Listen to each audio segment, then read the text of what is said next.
Hello po mga kababayan, si Dante Maravillas. Dito muna tayo sa ating podcast mga kababayan. Life with Dante N. Ngayon, July ito ngayon. Ngayon pala yung birthday ng pinakasikat na First Lady sa buong mundo.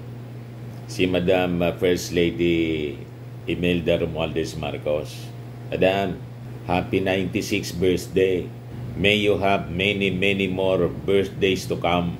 Sana lumampas ka pa ng 100 years. Malampasan mo pa siya, no? Malampasan mo pa yung edad ni Methuselah. Grabe naman na niya, Mr. Maravillas, kung lumampas pa sa edad ni Methuselah. 969 years yun. Joke lang. Yung kasi, yung edad ng tao ngayon mga kababayan, hindi na siya lumalampas sa 120 years. Alam niyo kung bakit? Nasusulat kasi siya. Ayan Genesis 6:3. And the Lord said, My spirit shall not always strive with man, for he is also in flesh, yet his days shall be 120 years. Di ba? Mga kababayan, nasusulat. Wala nang lumampas sa 120 years ngayon. But anyway, hindi yan yun na topic natin mga kababayan, kundi yung happy birthday ni Madam First Lady Imelda Romualdez Marcos. Nag-post kasi yung ating Pangulong Bongbong. Birthday pala ng kanyang nanay. Yeah, yan ang post ng ating Pangulong Bongbong 1 hour ago. Dear Ma'am, happy 96th birthday. Your strength, grace, and unwavering love continues to guide and inspire us every day. We are so grateful for you now more than ever. With all my love, Bongbong. Ang napaka-famous, pinakang sikat mga kababayan na First Lady sa buong mundo, si Mrs. Imelda Romualdez Marcos. Ayan po. Napakaganda kahit sa kanyang pagtanda. Sabi nga, beautiful inside and out. Bakit niya, Mr. Maravillas, ginigreet mo si Mrs. Imelda Marcos? Kilala ka ba niya? Nanonood yun sa akin palagi. Ewan ko ngayon kung nanonood pa siya. Nung natalo, ikwento ko sa inyo yung background. Bakit kilala ko personal ni Mrs. Imelda Romualdez Marcos. Nung panahon na matalo si Bongbong Marcos for Vice President, lagi kong nadidiscuss sa aking live streaming. Siguro, siyempre laging nasa bahay na. Matanda na si Mrs. Imelda Romualdez Marcos. So nahilig na lang siya sa pagpe-Facebook at panonood ng mga kung ano-ano sa YouTube. Nagkataon, biglang pop up siguro sa kanyang cellphone yung aking noon live streaming pa sa Facebook, tapos sa YouTube. Nagla-live tayo. Siyempre, matindi na ng controversy tungkol sa recount. Nagpapa-recount mga kababayan si BBM, kasi sa paniwala na talagang nabiktima siya ng smart magic ni Leni Robredo. Di ba? So napanood ako habang dinidiscuss ko yung tungkol sa election protest ni BBM. Ayun. Napanood ni Mrs. Imelda Romualdez Marcos. Kaya kilala ako personal ni dating First Lady. So, anong nangyari mga kababayan? May tumawag sa akin.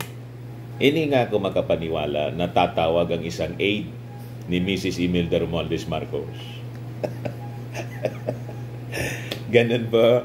Tumawag sa akin ang isang nagngangalan na Beth Lopez de Leon. Siyempre, hindi ko man siya kilala. Naka-plug yung aking number. Di sabi ko, sino po ito? Si Beth Lopez de Leon niya. Assistant Secretary na ngayon. Nagmanalo si President Bongbong Marcos. Assistant Secretary, yung in-invite ko dito sa Colossal Fitness Gym na guest speaker para sa aming grand opening ng fitness gym. Ayun. Anak siya ni General De Leon, kanang kamay ng dating Pangulong Ferdinand Idradin Marcos. In other words, very close siya sa Marcos family noon pang panahon ni Apo Lakay. So, personal aide siya ni Mrs. Imelda Marcos. So, nung tumawag sa akin, nagpakilala, hindi nga man ako makapaniwala. Kala ko nga, scammer. Sabi ko, sino po sila? Si Mrs. Beth Lopez de Leon, anak ni General de Leon, kanang kamay ni Apo Lakay, former President Ferdinand Marcos Sr. Di siyempre ako, hindi makapaniwala. Sino ba naman akong tawagan? Now, you know, may idea na kayo kung bakit na-invite ako sa Palasyo Malacanang, kami ni Mrs. May idea na kayo. Yun ang simula po. Sabi ko, ano po yung sadya ninyo? Ba't napatawag kayo? Mr. Maravillas, anya. Natuwa lang kasi sa'yo si Mrs. Imelda Romualdez Marcos. Napanood ka? Dinidiscuss mo palagi yung tungkol sa election protest, pa-recount ni BBM. Gusto ka sana niyang makita niya. Sabi ko, sa Albay ako, sa Legazpi, baka niya maluwas ka ng pumunta ka ng Maynila, tawagan mo niya ako para naman niya kahit dinner, ma-invite ka namin. Ayun. After 1 week, siyempre yung anak ko po nag-aaral sa Maynila, lagi kaming pumupunta. Minsan twice a month, minsan once a month. So yun, nung pumunta kami ng Maynila, tinext ko siya, si Madam Beth Lopez de Leon, DILG Secretary na ngayon. Pero noon, hindi pa Pangulo yung ating Pangulong Bongbong. Siguro mga 5 years ago. 5 years or 6 years ago. Ganon. Panahon ng pandemic. So nag-dinner kami, pero hindi nakasama kasi matanda na nga po si Mrs. Imelda Romualdez Marcos. Ang pumunta po yung kapatid, nakababatang kapatid ni Mrs. Imelda Marcos. Hindi ko nabanggitin yung pangalan. Hindi ako authorized to kahit nga yung picture namin, may picture ako, hindi ko pinopost po. Kasi hindi man ako authorized to post. Pribado ang buhay noon. Hindi nga natin madalas makita, di ba? Dapat yung mga kapatid ng pamusong First Lady, dapat nagpapakilala. Hindi man yung nagpapakilala po. So hindi ako nag-post ng dinner date namin ng kapatid ni Mrs. Imelda Marcos. Yun ang kasama namin sa dinner. Para personal na ipaabot, mga kababayan. Kasama ko si Mrs. siyempre. Di man ako lumalakad na hindi ko kasama si Mrs. So doon niya ipinaabot ng personal ang kanyang pasasalamat sa akin kasi lagi kong natatapik dito sa aking YouTube channel yung issue sa election protest ni BBM sa pagka-vice presidente noon. Doon na po nagsimula ang pagkakaibigan namin. Di ba? Saka si Mrs. Beth Lopez de Leon. Kaya pag pumunta kami ng Maynila, ayan anak ni General de Leon, Asek Beth Lopez de Leon. Siya yung tumamag sa akin. Yan Elizabeth N. Lopez de Leon, Office of the Assistant Secretary for Community Participation, DILG. Na-invite siya mag-talk Unlad Pilipinas, unang anibersaryo. Ayan, pag pumunta kami ng Maynila, laging nagtitik sa akin. Kasi yung bilin niya, pag dumuwas ka ng Maynila, mag-text ka para naman nagkakausap tayo. Diba? Kwentuhan lang po. Wala man akong ano-anong mga bagay-bagay sa politika, etc. etc. So yun ang simula. Kung bakit po nasabi ko na nanonood sa akin. Kasi talagang nanonood sa akin si Mrs. Imelda Romualdez Marcos. Kaya ginigreet ko ngayon. Ma'am, happy birthday. Sana umabot ka sa 200 years.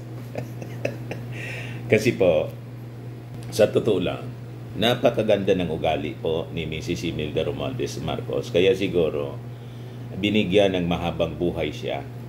Although hindi na siya nakakalakad ng malayo, nakakatayo pa naman po. Nakikita natin sa mga celebrations, laging nakaupo, naka-wheelchair na lang. Kasi siyempre matanda na. Ganon pa man, healthy pa rin siya. Minsan nagkakasakit, pero sa kanyang edad mga kababayan, talagang pinagpapala. Bakit? Pinagpapala kasi may mabuting kalooban po si Mrs. Imelda Marcos. Kahit nilait-lait ng mga dilawan, ng mga kalaban nila sa politika, ni minsan hindi mo maringgan ng masasamang salita. Umiiyak na lang po si Mrs. Imelda Romualdez Marcos. Pinagsasalitaan noon ni Cory Aquino ng kung ano-ano. Ito, iparinig ko sa inyo mga kababayan. Pakita ko sa inyo mga pinagsasabi ni Cory Aquino. She was still too concerned about the non-essentials, and I just disregarded that. I said, when you are living in a country where millions are unemployed, where millions are hungry, and you still worry about the kind of makeup or the kind of hairstyle that you would like to be seen in, then it's just too bad that she never realized. Madali lang po. Bigyan ko kayo ng background nitong video ito. Na-interview si Mrs. Imelda Marcos sa television, GMA yata ito. Hinihingan siya ng reaksyon sa pinagsasabi ni Cory Aquino about yung very conscious paano sa beauty. Kasi beauty queen si Mrs. Imelda Marcos nung kabataan niya. So normal sa kanya ang palaging tingnan ninyo hanggang ngayon kahit matanda na siya, very conscious siya sa beauty. Hindi siya lumalabas na tulad ni First Lady Liza Marcos, ordinary dress, minsan nga nakapajama lang. Hindi siya lumalabas na gano'n.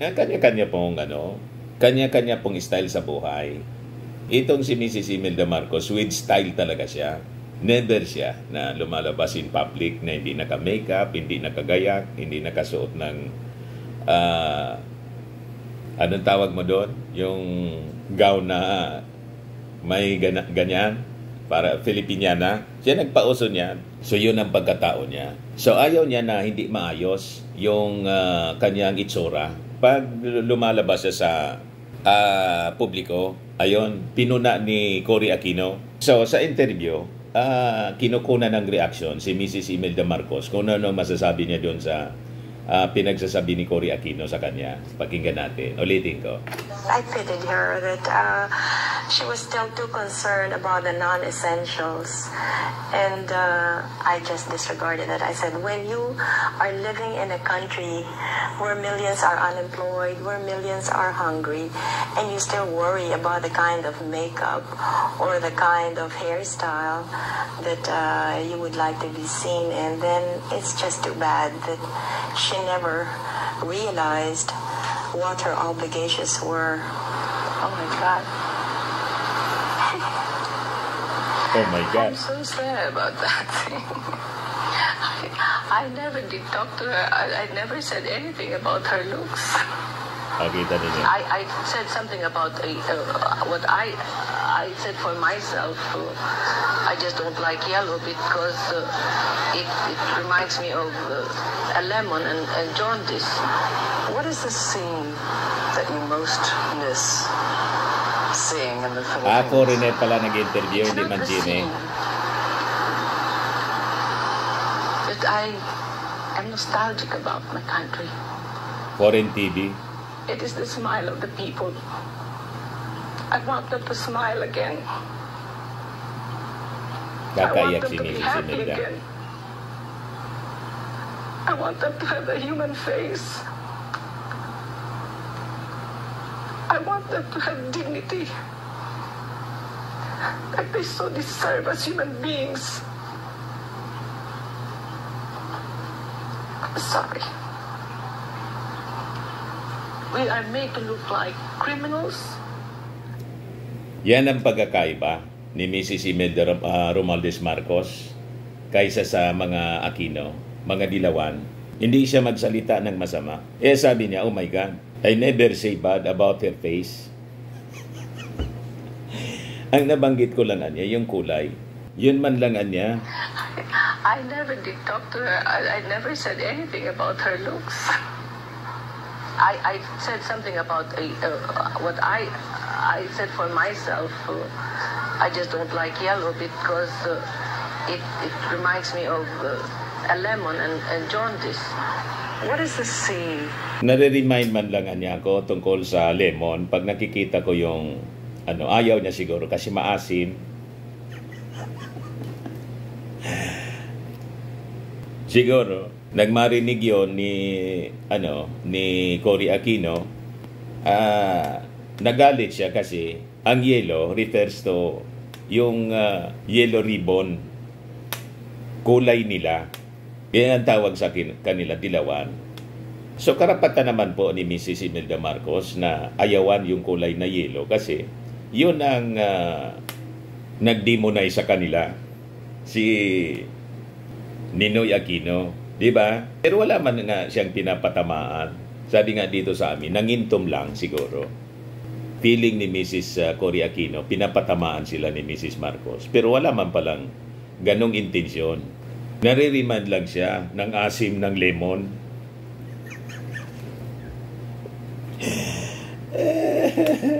So ganon. Minamahal si Mrs. Imelda Marcos ng napakaraming tao hanggang ngayon dahil sa kanyang ugali. Kaya lang kinainggitan siya ng napakarami kasi very conscious siya about beauty.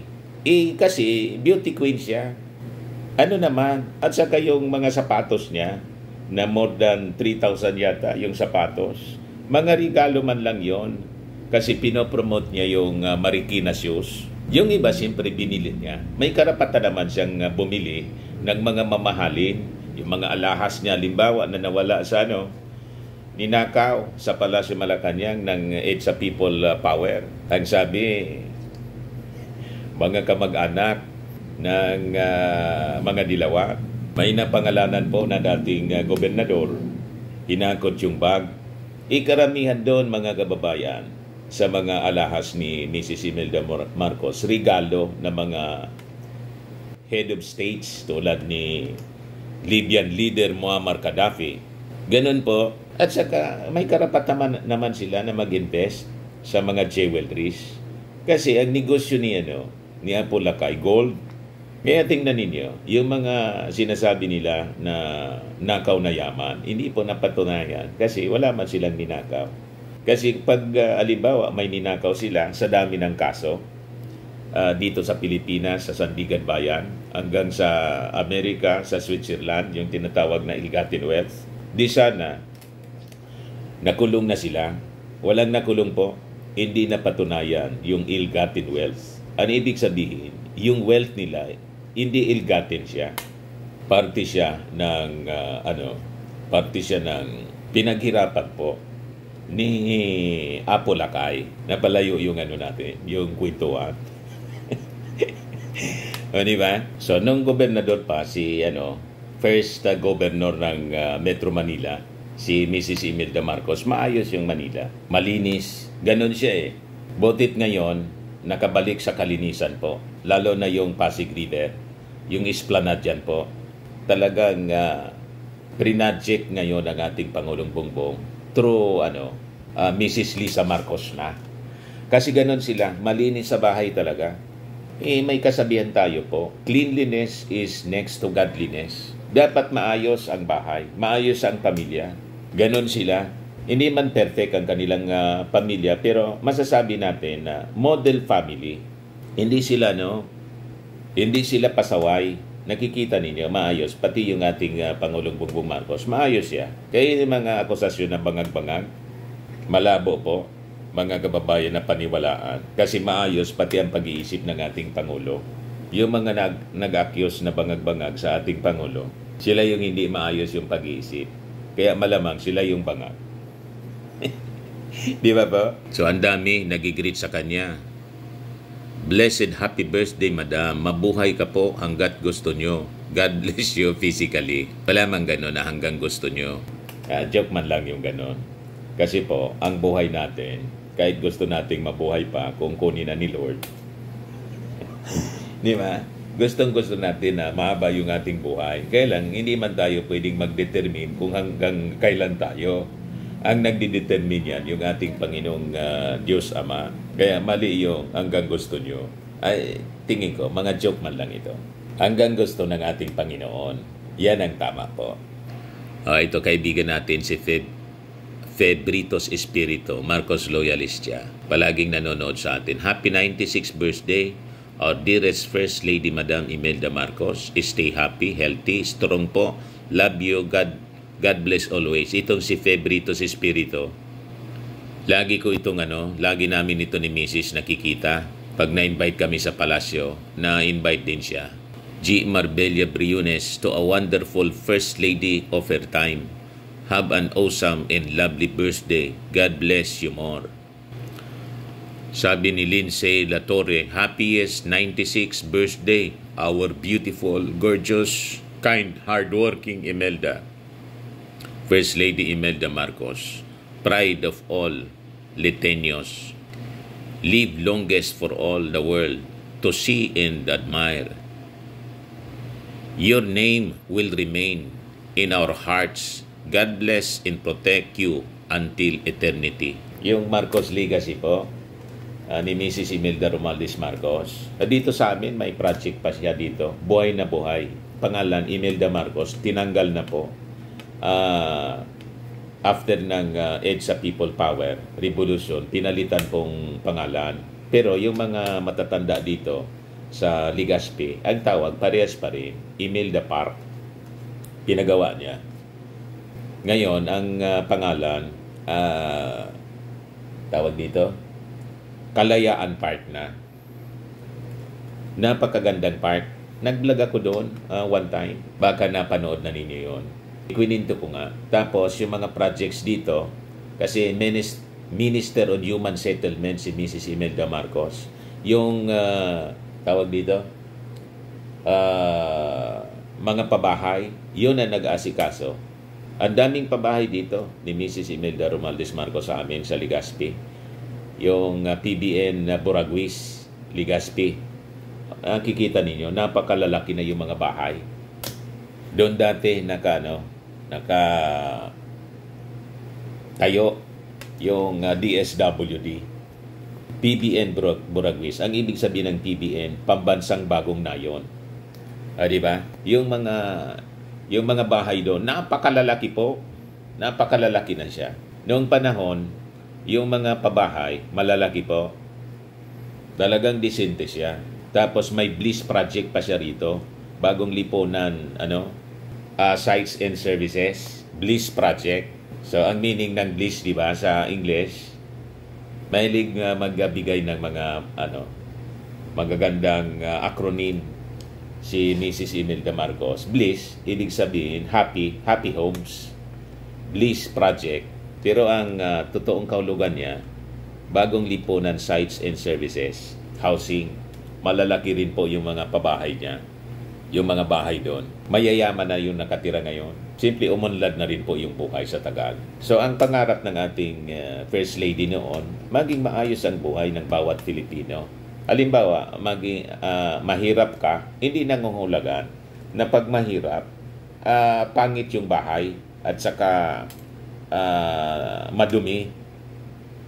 Gusto niya malinis ang paligid. Yan ang tunay na nanay, di ba? Ang nanay na masinop, maayos. Kasi pag nagsisimula kasi yan, ang dapat sa kaayusan ng bahay. Pag hindi maayos ang bahay mo, malamang sa malamang, di maayos ang buhay mo. Tama po? O ngayon, ipakita ko sa inyo yung mga pictures niya noong kanyang kabataan. Tingnan naman ninyo po, o di ba? Nung ikasal sila, ayan o, dalagang Pilipina. Yan, CCP, siya yung nagpagawa niya, no? O di ba?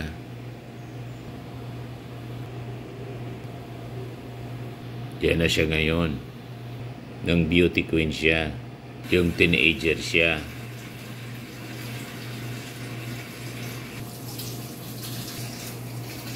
No, ito na siya ngayon. Maganda pa rin.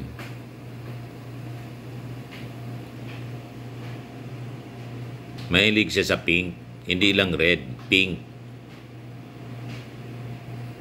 Kaya yung kulay pink na ginawa ni Leni Robredo, hindi man original yan sa kanya. Kay Mrs. Marcos yan.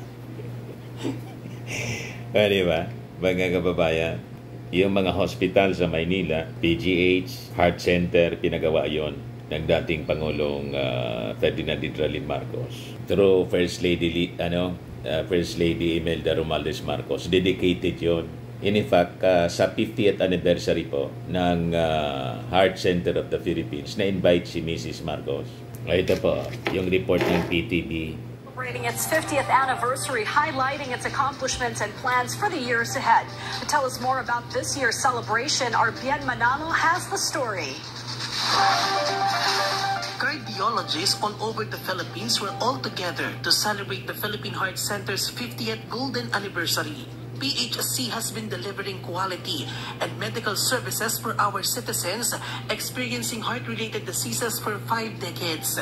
Several personalities with outstanding contributions to the Philippine Heart Center are honored, including former First Lady Imelda Marcos, who is one of the supporters of the hospital. This is truly a great day for me. For me, what made me build the Heart Center? My heart loved being a mother. What is the story today about this 50th anniversary of the Heart Center? It is a story of love. I dedicate this award to my son, Daryl, who was just shot in the US last September 6. Patuloy po ang serbisyo na dekalidad ng Philippine Heart Center. One of the highlights of the event was the performance of American singer-songwriter David Pomeranz. The Philippine Heart Center was established on February 14, 1975 by virtue of Presidential Decree No. 673 under the administration of President Ferdinand E. Marcos Sr. PHC accommodates more than 14,000 patients every year, including more than 3,000 patients undergoing heart surgery. It is also considered as one of the busiest congenital heart surgery centers all over Asia. It is not only a celebration of our past, but also a reaffirmation of our commitment to the future of cardiovascular medicine in the Philippines. Just last year, President Ferdinand R. Marcos Jr. spearheaded the inauguration of the Bagong Urgent Care and Ambulatory Service or BUCA Center at the PHC. Along with this is the government's allocation of over 200 million pesos in financial assistance to the hospital. The Philippine Heart Center has more than a 500-bed capacity, 10 operating rooms, 6 cardiac catheterization laboratories, 8 intensive care units, and 20 patient wards. Right now, there are 15 regional heart centers in different parts of the country. Of this number, there are 7 fully fledged regional heart centers, including PHC in Ilocos Norte, Albay, Camarines Sur, Iloilo, Cebu, Davao, and Cagayan de Oro. According to the Philippine Statistics Authority, heart disease is still the leading cause of death among Filipinos. That's why the DOH reminds all adult Filipinos on the value of proper diet and exercise to prevent the heart disease. Bien Manalo from the National TV Network for a new and better Philippines. So yung Philippine Heart Center po, in-expand na po, pati dito sa amin, ang tawag niya Legacy Projects of the Marcos Administration. Dedicated po sa naging legacy ng dating Pangulong Ferdinand Hidralin Marcos at yung nasimulan ni Mrs. Imelda Romualdez Marcos. Nakita ninyo, wala pang nakagawa na mga leaders ng Pilipinas na ganyan kalaki na mga projects na yung impact sa ating mga mamamayan talagang ramdam na ramdam yung impact dahil po napaka-importante itong mga projects na in-implement. Yes, sabi ng mga nag-react, thank you for all the love in your heart, First Lady Imelda Marcos. God bless you. Congratulations for the 50th year's anniversary of the Philippine Heart Center. Thank you, Madam Imelda Marcos, for attending the 50th anniversary of the Heart Center Hospital. May the good Lord Jesus Christ will always protect you, President BBM, and the rest of the family, and give you the best of good health. Prayers and God bless Madam Imelda Marcos, all country-loving Filipinos and law-abiding citizens of the country. May the good Lord Almighty Father, God bless the Philippines, and to all who fear God. Thank you, Madam Imelda Marcos. Sana sa mga bumabati ko sa mga Marcos, makita niyo ang kabutiang ginawa ng mga Marcos. Sabi ni Emilita Somailo Kilay, I wish you more birthdays to come. God bless you, Madam Imelda. Happy birthday. Happy birthday po, sabi ni Luz Kasal J. Ong. Happy birthday, sabi ni Maria Teresa Maranti Yasuda. Sa Japan ito nakatira. Sabi ni Usberets, happy birthday po, Madam Imelda Romualdez Marcos. Have many more returns in your life, more blessings, and God bless you always. Ayan, ang dami na bumabati mga kababayan sa ating First Lady, Lisa na kung Lisa, Imelda Romualdez Marcos. Madam Imelda, maraming salamat sa panonood ninyo sa mga videos ko po. At dahil sa inyo, naging kaibigan ko si Assistant Secretary Lisa Assistant Secretary Beth Lopez Dillon. Lagi kong naisip si Lisa Marcos. Hindi pa kami nagkikita ni Lisa Marcos ng face-to-face. Sa palasyo pala, pero hindi ako nakalapit sa kanya. Ang daming tao kasi. Naka-face-to-face na pala. Twice na pala. Nakalimutan ko lang. Laging nasa isip ko kasi yung picture-picture with President Bongbong Marcos. So anyway, mga kababayan, that's it for now. Kung hindi pa po kayo nakasubscribe dito sa ating bagong channel, Life with Dan TM, click subscribe ninyo po. Laging tatandaan, you become what you believe.